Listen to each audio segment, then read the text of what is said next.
তোমাদের সাপ খেলা দেখে আমি খুব খুশি হয়েছি। তুমি এদিকে এসো মা, আমার সামনে এসো, এদিকে দাঁড়াও।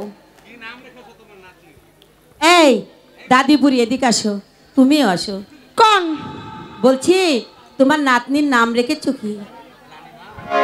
রানীমা। হ্যাঁ বলো। আমার নাতনির নাম বড় শখ কইরা রাখছি কি? জোৎস্না। জোৎস্না না? আমরা ওই লক্ষা নদীর পাড়ে থাকি। তাই? তাহলে তো আমাদের মহল্লায় থাকো নাকি?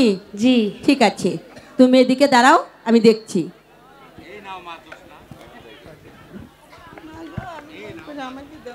তোমার সাপ খেলা দেখে আমি বড় খুশি হয়েছি, তাই আমার কণ্ঠের হার আমি তোমার কণ্ঠে পরিয়ে দিচ্ছি।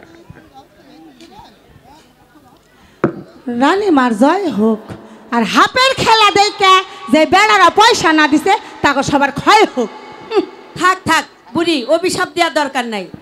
ঠিক আছে, তাহলে আমি যখন ডাকবো তখন তোমরা আবার আসবে। ঠিক আছে রানীমা। ঠিক আছে রানীমা। রানীমা ছিলাম রানীমা। কি সুন্দর মেয়েটা, বেদের ঘরে যে এরকম সুন্দর মেয়ে জন্ম নেয় আমি আগে কখনো দেখিনি।